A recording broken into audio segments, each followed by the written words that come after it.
What's up, fellas? How y'all feeling? Are we good? Y'all live, right? I know he was just talking about you. Y'all good? I know we gotta get the energy right. First off, guys, I'm only gonna be in front of you guys for a couple minutes. I want to thank Coach Carey for this opportunity. Thank you guys for this opportunity, really, because I just come to realize that this thing, like, I don't take it for granted, right? Getting up in front of people, speaking. I hope that while I'm here, I can say just one or two things that might be able to impact you, might be able to change your perspective, change your thought process about this whole thing called life. Because believe it or not, I'm actually not here to talk about basketball. We'll talk about it a little bit, but this whole thing is a lot bigger than basketball. Right. The second thing is I do this with a lot of different college programs. So I'm gonna need you guys to put your mature hats on, right? How many freshmen do I have here? Sophomores, juniors, seniors. All right, so we got a good mix. So I need you guys to put your mature hats on so we can make sure we get something out of this. Before we even start with the workshop though, I want you guys to do something for me. I want you guys to repeat this word after me because I've come to learn that a lot of times we get this whole thing misconstrued. Right, like we get this whole process of this thing called life confused. But there's a expectation that everybody should have. It's a standard that we should have, and it's a personalized expectation that each and every one of you guys should have. So I want you guys to do me a favor and just repeat the word expectation. Say it like you really mean it. Expectation. As in, like, there's an expectation that if you come here every single day and you put work in, the expectation is that you should get better.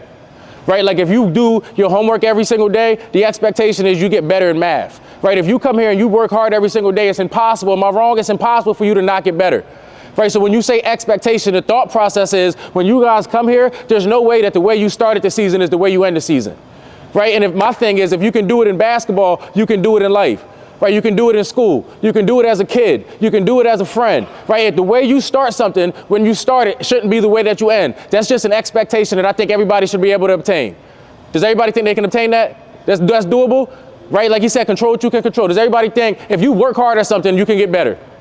All right, that's all I ever ask. All right. So as we jump into this thing, guys, I got three things that I want to get out of this workshop today. The first thing is I want us to talk about some team building, some individualized goals, and then talking about a culture. Right, because I've come to realize that a lot of times it's okay to have our own personal goals when we're on a team, but what happens is when people don't have any type of goal, then that's when everybody's kind of working in different directions. So the thing that I love about goals is I know a lot of adults that say they want all this great stuff in life, but a lot of times the adults don't actually get the things that they want. And growing up here in York, like I'm pretty sure a lot of you guys see, a lot of times adults do a lot of talking and they never actually accomplish anything because a lot of times people don't know how to accomplish their goals.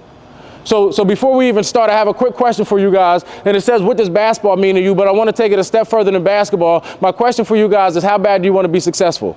Like in anything, in basketball, in life, in anything. How bad do you want to be successful? I'm looking for like 3 to 5 answers. Nobody know how to talk? Or nobody know? This ain't school, guys. I'm not a teacher. There's no wrong answers. So how bad do you want to be successful? Pretty bad? That's fine. There's no wrong answer. Come on, I'm looking for like 2 more answers. Is that really bad? Pretty bad? Really bad? By any means?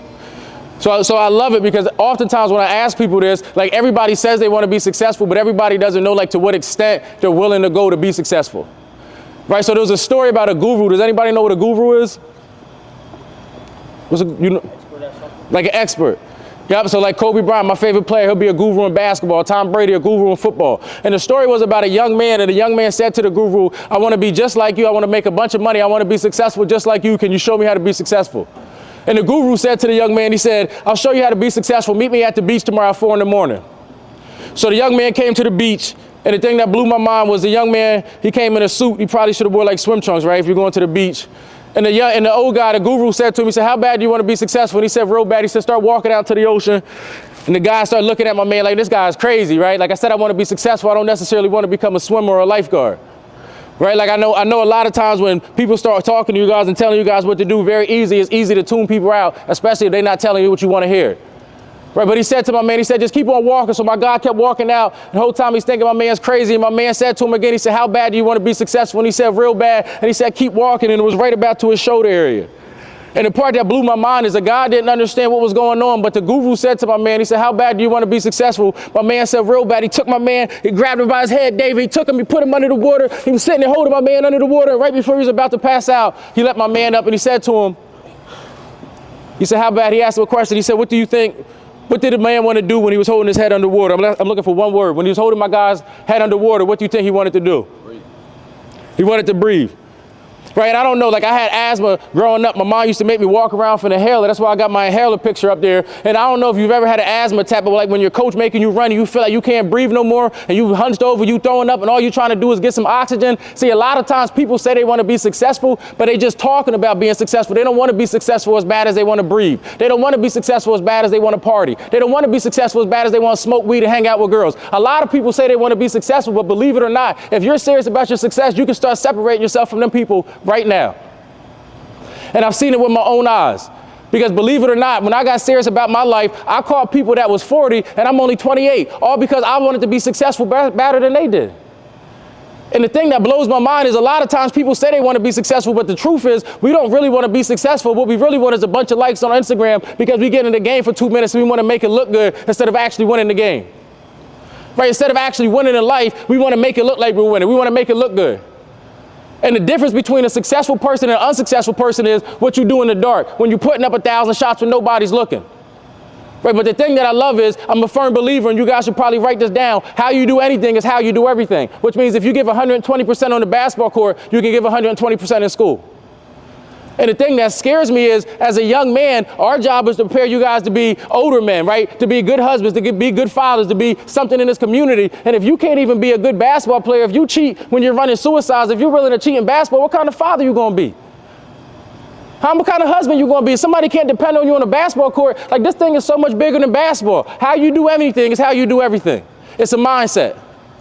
So watch this, guys, because as we begin to jump in for today, I want to start with this. There's a book that I've read called The Greatest Salesman Ever, and it has all these different scrolls. And my favorite scroll is scroll number 5. Do me a favor, and can you guys read scroll number 5 to me? Come on, if you didn't read it yet, here goes your chance. Number 5 is right there. So the thing that blows my mind is us as humans, somehow we become so arrogant. And I hear all the time, like, oh, I'll do that tomorrow. I'll get to that next week. We'll do that next game. And I'm always thinking to myself, like, who promised you that? Like I started my lawn care business when I was 14 years old, and I'll never forget because I have this client and I've been cutting her yard for like 3 years now, and I started cutting her grass because one time she lives with her husband and her son, and she has like a big house, right? And the toilet downstairs in the basement broke. So she asked her husband to go fix the toilet. So my man, he went out to the shed, he got his tools, he went down in the basement, he started working on the toilet, and like 20 minutes went by. And she said she was upstairs doing the dishes and 20 minutes went by and she got concerned. She like, man, he still ain't come back. He still ain't come upstairs. So she went down to check on him and my man was on the floor. He had a heart attack. And the part that blew my mind is she said she tried to start resuscitating him. She called her son called 911 and my man died right there on the floor. The thing that blows my mind as humans is nobody promised you tomorrow. What if today was your last practice and today was your last game? Would you play it a little differently? Like the thing that blows my mind is that last game that you played, what if that was the last game that you played? Like who promised you that you get tomorrow? That you get next week? How outside of basketball? What if the last time you came to school was the last time you came to school? Somebody tricked you in your brain and told you that this thing called life is promised. I promise you, I've seen a lot of people that ain't get to see this far in life. Like I promise you, just because this thing called basketball, your season say you got 20, 30 games, that don't mean you got 20, 30 games. Half of y'all went through COVID. Like this thing is the real deal. Like this thing called life, you don't get no reset and no do-over. That's why it kills me when kids be acting like we got all this time. Like when my freshmen be taking this thing for granted because you're not starting and the whole time you realize that you got 3 years and you're supposed to be helping your seniors because you're trying to accomplish something bigger than yourself. But a lot of times it's our mentality, right? Because I grew up right here in York and I see why people ain't successful, right? People got a wrong mentality. People's mindset is all about me, me, me. And when you think about me and not we, you ain't never going to accomplish nothing. And so I want you to start taking this mindset that says, I will live today as if it's my last. The mindset that says tomorrow's not guaranteed. The mindset that says every possession matters because to the next game ain't promised. The mindset that says, I don't know if I'm going to be alive to see 21. I got to get everything I got to get right now. I got to maximize everything I got right now. It's not promised. It's not. And the craziest thing is half the potential, a lot of people are in the graveyard filled with a bunch of potential that they never even got to show nobody. All because what? They thought it was going to be promised. They thought they was going to have another day or two. So this is what I want to transition to, guys, because a lot of times when we talk about goal creation, when we talk about goals, I tell people they got to make SMART goals. And they always say, like, oh, I don't have dumb goals. And it's like SMART's an acronym. So our goals have to have these 5 components to it. So what I need you to do, if you're taking notes on your paper, just raise your hand. I want to get you we don't got no more paper left? Was there more paper? If you're taking notes, get one of these papers. Everybody needs a blank paper because we're about to write some goals down. But I don't want you to put your name on your paper. So if you're taking notes, you're going to need another piece of paper. If nobody needs another piece of paper, we're good. Oh, I got some paper right here too. You got some? The point of this activity is because we're supposed to know what our teammates are actually trying to do with their personal life. We're supposed to know what our teammates want to accomplish as a team. Like, that's the point. So again, don't forget what we're trying to be, what we're here to actually accomplish. Go ahead, we'll start with you and we'll come straight down. Yeah, you got to read it out loud. Coach Jalen and Coach Carey should be able to hear you. I want to get better at using my left hand, and I want to win a county chip. He said, I want to get better between a good and a great team. If you look at all the teams in the NFL, all the teams in the NBA, what's the difference between a good team and a great team? How they are on the, whether it's like football, how they are on the field, and then how they are off the field. So how they talk to each other, how they are on the field, how they are off the field? After a bad play, everybody's shaking their hands and like saying next play. They always going in the huddle and stuff. They got support? How they represent themselves. How they represent themselves? Go ahead, Toop. Being able to hold each other accountable without attitudes and problems within each other. I like it. Nas? They all play for each other and nobody like tries to like overshine or like dim somebody else's light. I like it. Consistency as a team? Energy like separates a lot of teams. Like if you say one of your teammates get a bucket, the whole bench should be turned. Everybody on the court should be turned, bro. And like bad teams, they'll just be like, all right, we got a bucket on you. So energy. I like that. Now that's a fact. Energy. The way they bounce back from like negativity. The way they bounce back from negativity. So I agree with all of them. So what it sounds like, the difference between a good team and a great team to me are the teammates that are on the team. Right, because the second question actually preludes the first question, but the difference between good and great teams are the people that actually comprise the team.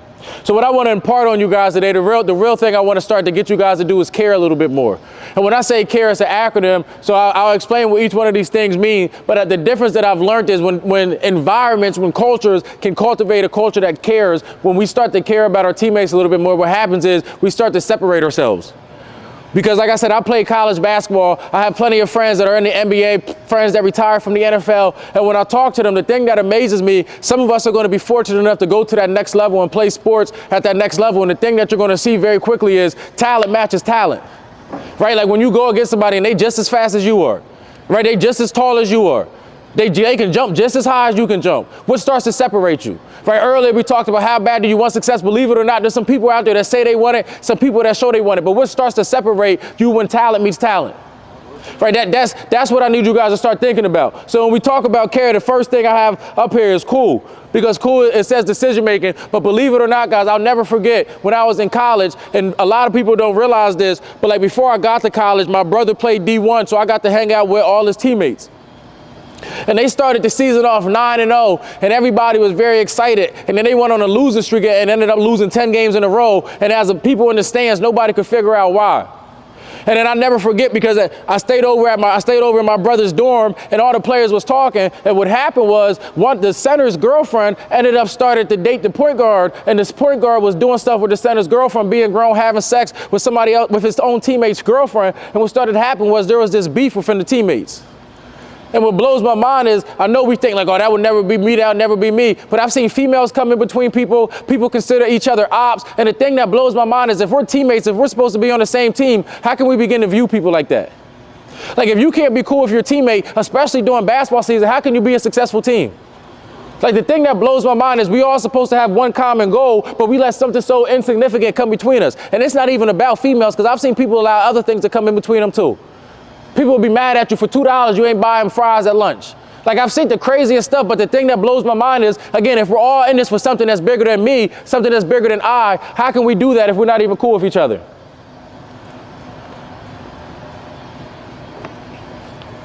So I often ask this question because a lot of times people like to pretend that they are basketball players, right? So I ask this question often, do you guys know what the difference between a basketball player and somebody that plays basketball?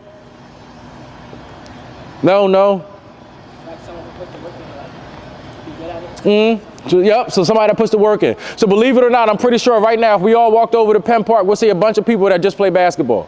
Right, the people that don't really know how to play, if you walk out there, you better be careful, they'll foul you. If we go around the city, I'm pretty sure we'll see a bunch of people, they'll tell you everything you need to know about basketball, and they never did nothing with it. And then there's basketball players, right, people that study the game, people that love the game, people that they come and they get workout shots up, then they play, then they go lift, then they work out again, then they watch film, they're thinking about what they're putting in their body and their nutrition and how they bounce back. People that take this thing called basketball serious, right, there's a difference. Right, because what I've learned is a lot of times people say that they're basketball players, but they don't do the proper thing to be basketball players. They just actually like what comes with it. Right, like the travel gear and people clapping for you when you come out here. They don't really want to play basketball. It's just fun to say that they like to know how to shoot. But I know plenty of people, it's like as long as they know how to make a couple threes, they was cool. But there's levels to it. I say that to say, does anybody know what the point guard's name that has the most assists in NBA history is? John Stockton. And who is universally recognized as the best point guard in the world? So it's debatable. I don't like putting people that's still playing in there. So I'm Steph Magic. You ain't gonna hear no argument out of me. But what are these two athletes both known for?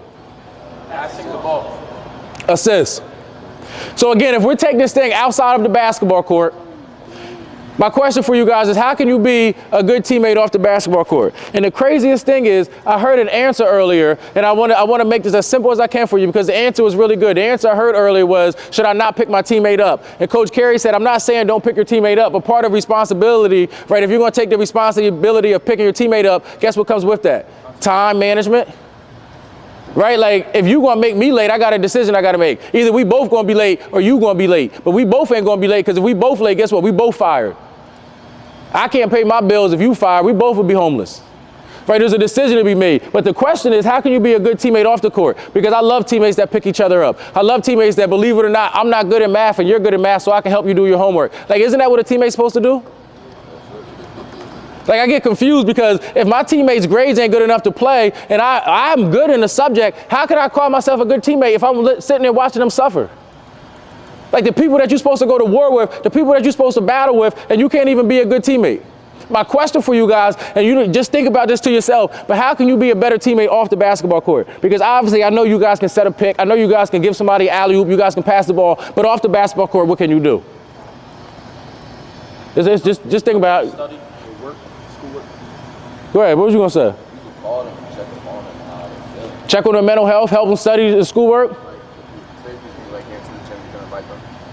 You said do what? Like if you can get to like the weight room or something. Weight room, working out with them, getting extra shots up, keeping them in check, holding them accountable. If you got like extra something that they don't have, you can like violate, let them have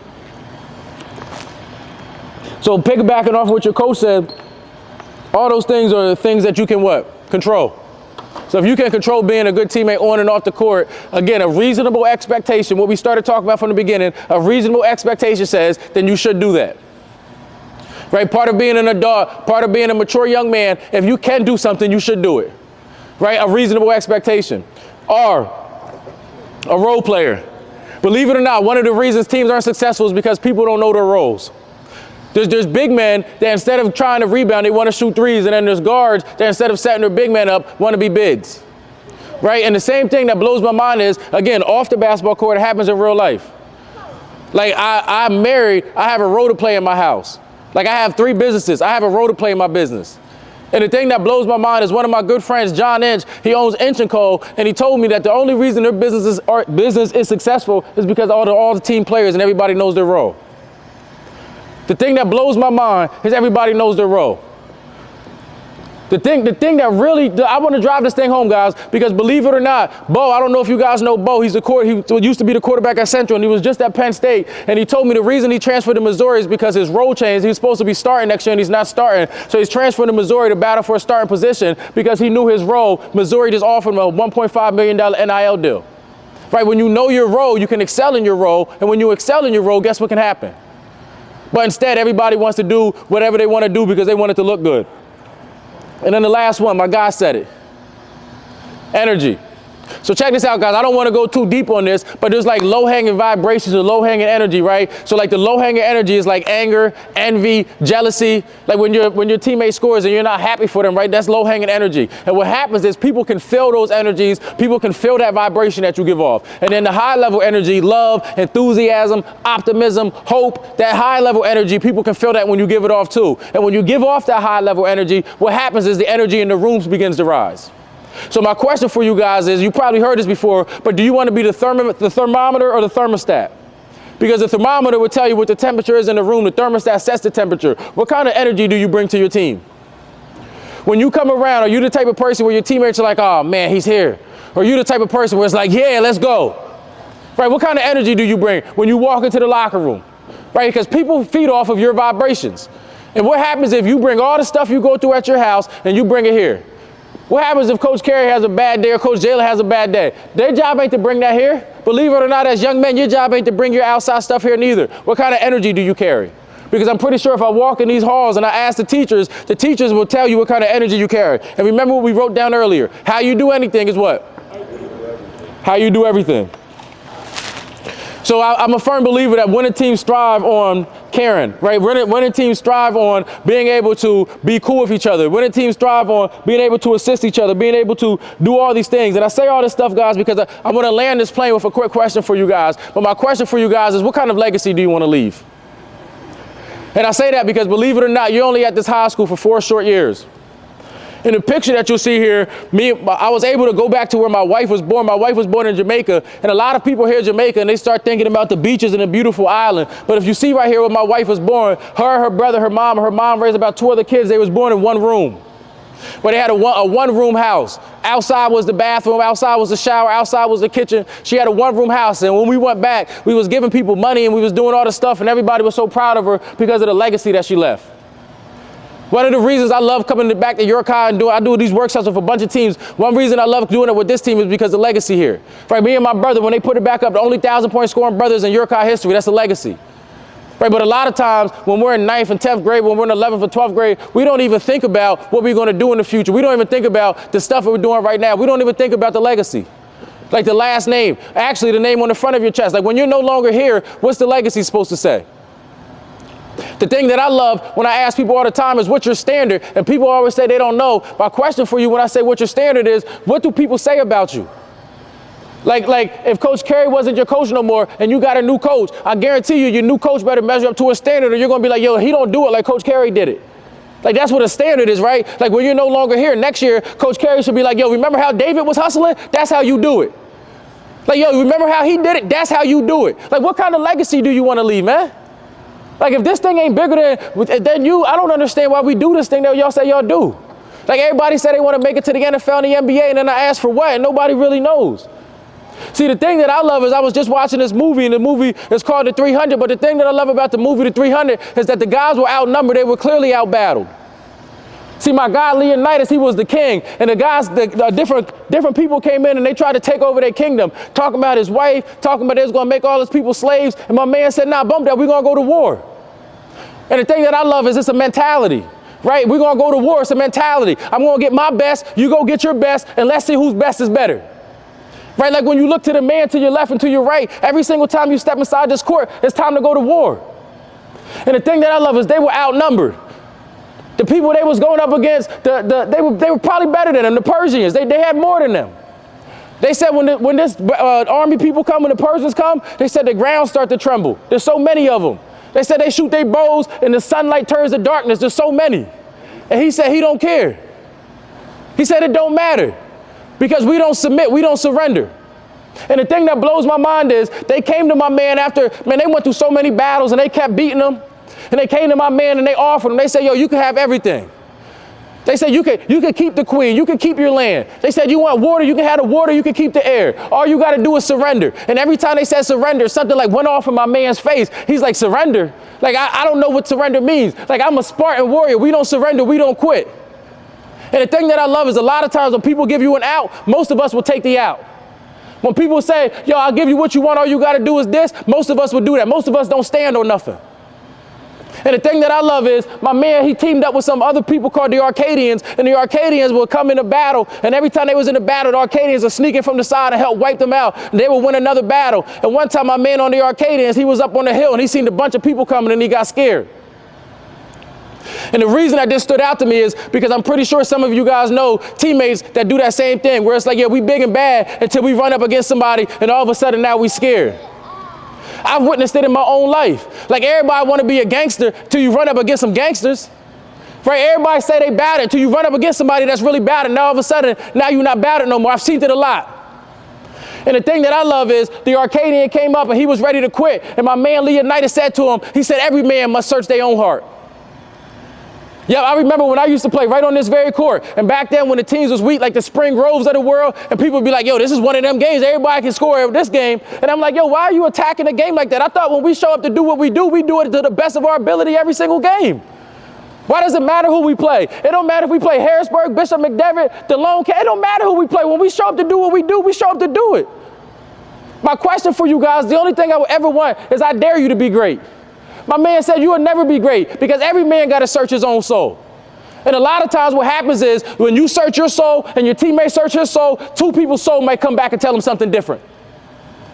Everybody's not ready to go to war. Everybody ain't put in the proper training. And what I've learned is the more work you put in, the harder it is to quit. The reason some of us are cool with quitting, the reason some of us take this shit as a joke is because we ain't putting no work into this. We don't sleep this. We don't dream about this. Your coach put in more work than you put in. I dare you to be great. I dare you to sacrifice and do whatever you need to do to leave a legacy. I dare you. I dare you. You got 4 short years. Some of you guys got less than that. What if you gave it everything you got? What if from now until you graduated, you lived every single day like it was your last? Just what if?